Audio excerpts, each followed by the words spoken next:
Hello ladies and gentlemen, welcome back to Next Goal Wins. Today we're talking about Leicester against Bury and we come to one cup. Leicester won 4-1 and Ranieri keeps his unbeaten record at City. So yeah, like I said, Leicester won 4-1 against Bury last night. Let's talk about how that happened, man.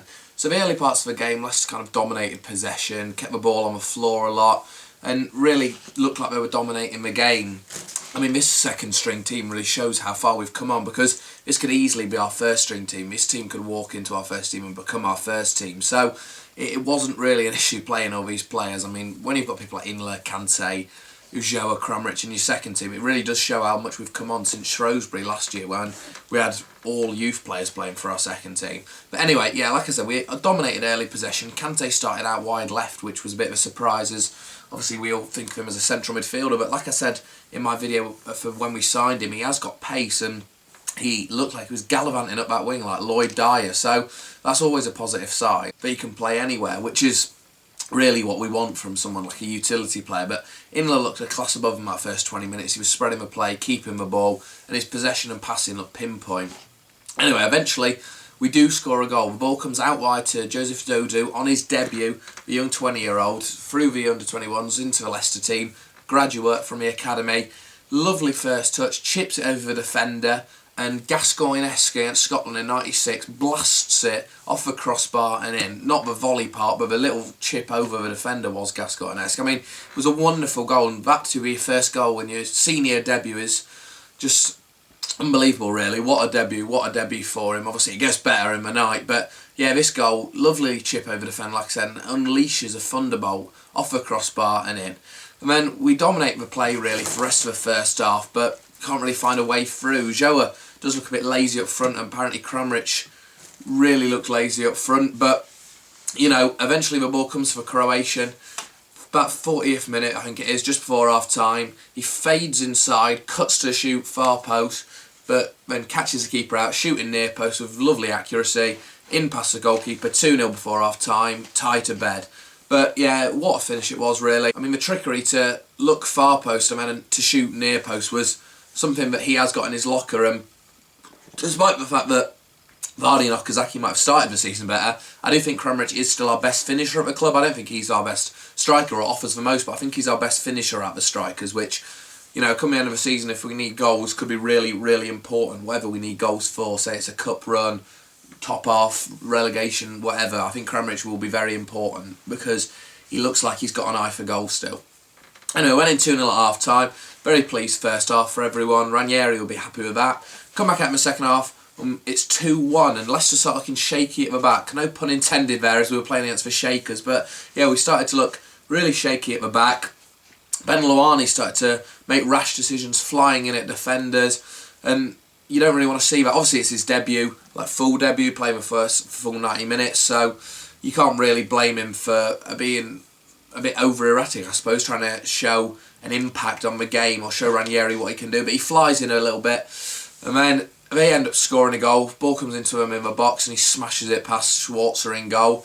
But it was really starting to look a bit nerve-wracking for Leicester, and the whole second half really was. Like I said, we never seemed to control the ball as much, but eventually, you know, they do have loads of pressure. But the 86th minute, kind of on a counter-attack, ball falls to Ulloa, chips it over the top to Dodoo, Bury appeal for offside. No, he runs about 30 yards, lovely ball control, gets it to the goalkeeper, and really cool finishing for far corner. Goes mental in front of home fans. Dodoo on his debut now has two wonderful finishes and two really good goals.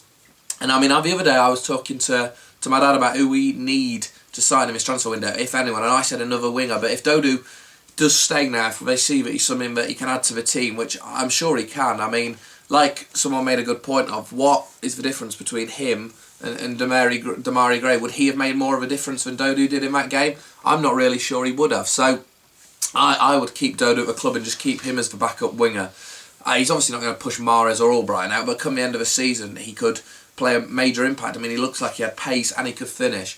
I mean, yeah, 89th minute, the game gets a bit disrupted by fans coming onto the pitch and stuff, and it's a bit like, oh, just blow your whistle now, ref. But the keeper tries to distribute it. It just hits Schlupp. Schlupp harries him. Schlupp then takes it to the right of the goalkeeper, thinking he's going to shoot, lays it back into Dodoo for his hat-trick.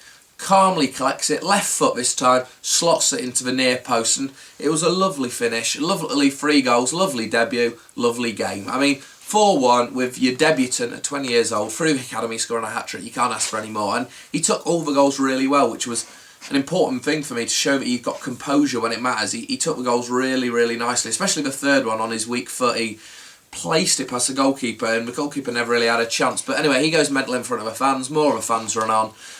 Game kind of dies out after that. Referee blows his whistle, 4-1 City. And it was a really convincing win.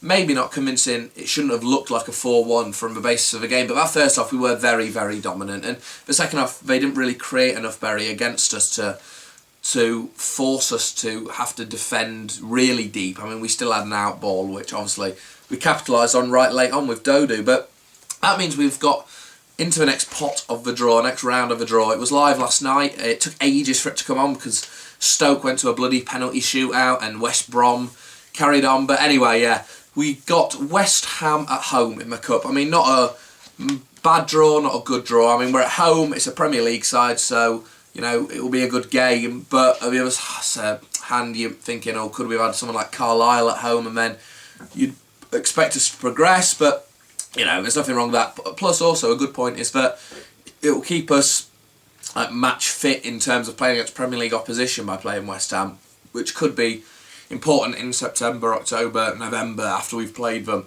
to see if we win that game that we can beat West Ham again and just keep a run going of beating Premier League teams, which I'm sure would give them more confidence than a win last night against Bury, which really they're expected to win. Like I said, not a tough draw, not a hard draw, but, you know, we could have had harder. I mean, all the big teams in it, Chelsea, Arsenal, Man City, etc, etc. So West Ham at home isn't really a bad draw. The home thing's the main thing. It means that we can get a lot of the City faithful down. I'm sure there'll be a lot of them there, especially if we're still in a good run. And it'll be a really great atmosphere and a really great day. So the game then, 2 match ratings. I'm going to give Schwarzer a 6. Didn't really have anything to do. That's my staple rating. I'm going to give Moore a 6. He had a really solid game. Benelon, I'm going to give a 5 just because he looked a bit poor in the second half. Vasilevsky a 6. Fuchs, I'm going to give a 7. I think Fuchs had a good game, a lot better than when I saw him at pre-season. Right midfield, Dodoo, you've got to give him a 9. I mean, a hat-trick on your debut is amazing. Man of the match for Dodoo, obviously.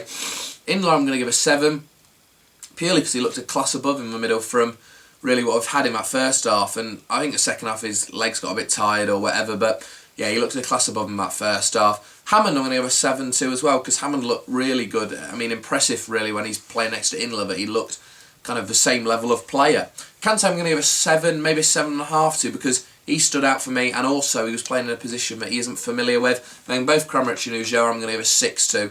Actually, Ulloa a 5, but Kramaric a 6 because he scored his goal, but apart from that, made real no impact on the game. And that's all really for this video on Leicester. I mean, it's great, really. I was just thinking then about how many internationals we had him outside. You think about how many caps we've had him outside. Schwarzer for Australia, over 60-70 caps. Vasilevsky, 60-70 caps for Poland. Fuchs, 60-70 caps for Austria. Inler the same. I mean, there's a lot of caps in that side internationally, which is a really great sign and something that's great to see that our second team can have so many internationals in it, really. It is unbelievable when you think we're Leicester City and we had that kind of calibre of players not even playing in our first team. Anyway, that's all for this video then. Please leave a like below showing another like for the video and for Leicester winning the game. Leave your comments below with what you thought of the game and also what you think of Joe Dodoo. Should he stay? Should he go out on loan? I'll reply to any comment, let me know. And also subscribe because we need to get up to 200. Come on, we can do it. Subscribe to the video and I'll see you in the next one.